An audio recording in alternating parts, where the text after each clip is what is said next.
நேயர்களே, நாம் இப்பொழுது திண்டுக்கல் மாவட்டத்தினுடைய பழனி வட்டத்தை சார்ந்த சாமிநாதபுரம் கிராமத்திலே இருக்கிறோம். இதுக்கு முன்னாடி ஒரு அருகதேவன், அந்த இளந்த பழ மரத்துக்கு அடியில் இருந்த அந்த அருகதேவனுடைய இடம் இருக்கக்கூடியது இங்கே சகோதரர்களுடைய தான். சகோதரர்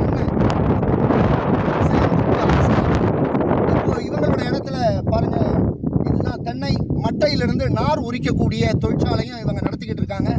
பக்கத்துலேயும் விவசாய நிலம் உங்களுக்கு தானால எல்லாம் பயிரெலாம் வச்சுக்கிட்டு இருக்காங்க. இவங்களோட இடத்துல தான் அந்த அருகர் இருக்காரு. அதை கவர்மெண்ட்டு கூட கேட்டுதுங்க. எப்போ கேட்டாங்க ஐயா? 6 மாதத்துக்கு முன்னாடி. என்ன சொன்னாங்க? சிலை எடுத்து போய் கவர்மெண்ட் இடத்துல அதுக்கு என்ன அப்படிதான் உங்களுக்கு ஏதாவது பணம் தருவாங்களா, இல்லை உங்ககிட்டே பணம் கேட்டாங்க? நாங்கள் அதோட இறக்கமாக எடுத்துக்கிட்டு அப்புறம் யோசிச்சு பார்த்தா இருக்கட்டுங்க, அதனால் எங்களுக்கு ஒன்றும் இறங்கல, அப்படியே இருக்கட்டும், கோயில் கட்டிடுவாங்க கவர்மெண்ட் எடுத்துக்கு அப்படின்னாங்க. சரி, கோயில் கட்டுற மாதிரி தான் நல்லா கட்டிட்டு வராங்க. பக்கத்தில் இருக்கிற அந்த வாட்டர் சப்ளை, அதுவும் நீங்கள் பல தொழில் பண்ணுறாரு பாருங்க. ஒரு தொழில் இல்லை, விவசாயம், விவசாயத்தோட தென்னை மட்டையிலிருந்து தென்னை நார் அதை வெளியூர்களுக்கு அனுப்புறது, வாட்டர் சப்ளை பண்ணுறது, விவசாயம் பண்ணுறதுன்னு பல தொழில்கள் சகோதரர்கள் பண்ணுறாங்க.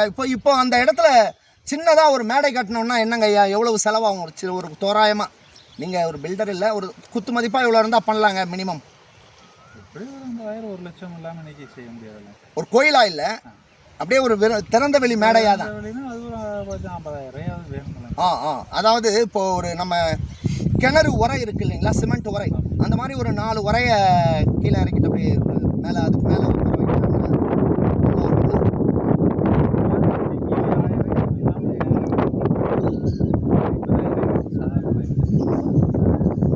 இருந்தால் அந்த அளவுக்கு பண்ணலாம். இப்போ உங்களுக்கு அதை நீங்கள் பண்ணித்தரத்துக்கு உங்களுக்கு விருப்பம் இருக்குங்களா? அதோ உங்களோட இடத்துலையே வச்சு பராமரிக்கிறது. ஏன்னா நீண்ட நெடிய காலமாக இந்த மண்ணுக்கு நீங்கள் சொந்தக்காரு. நீங்கள் அப்பா இருக்காங்களா? அப்பா இருக்காரு. சரி சரி சரி. இப்போ ரொம்ப மணியரை நம்மளுடைய சிலம்பரசன் அவர் இன்னைக்கு அதுக்கு என்ன செலவாகுதோ நாம் அதை கொடுத்தோம்னா கண்டிப்பாக அந்த இடத்துல ஒரு ஷெல்டர் கட்டுறதுக்கும் அவங்க தயாரான மனநிலையில் இருக்காங்க. இனி இவர்களை நோட் பண்ணிக்கோங்க. உங்கள் செல் நம்பர் கொஞ்சம் சொல்லுங்களேன் சத்தமாக. 99 42 73 15 62. இதுதான் ஜிபே நம்பரும் இதுதானுங்களா? கூகுள் பே நம்பரும் இதுதான். இன்னொரு தடவை நான் நோட் பண்ணி அதை உங்களுக்கு டிஸ்கிரிப்ஷனில் கொடுக்குறேன்.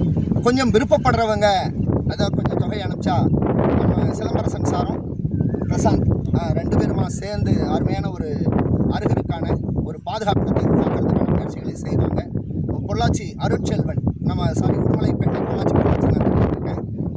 உடுமலைப்பேட்டை அருட்செல்வனும் காட்சிப்படுத்தி கொண்டிருக்கிற சகோதரர் நம்ம செல்ஃபி சிவகுமார் அப்படின்னு செல்ஃபின்னு அழகாக ஒரு அருமையான பட்டத்தை கொடுத்துருக்கிற அந்த அம்மாவுக்கு நன்றிகள் சொல்லி அழகாக காட்சிப்படுத்திட்டு இருக்காங்க. அவங்களும் உதவி பண்ணக்கூடிய இடத்துல இருக்கிறதுனால நீங்கள் கொஞ்சம் அதுக்கான மெனக்கெடுங்கய்யா. நாங்கள் விரைவாக அதுக்கான ஏற்பாடுகள் செஞ்சு தரோம். ரொம்ப நல்லது, நன்றிங்க.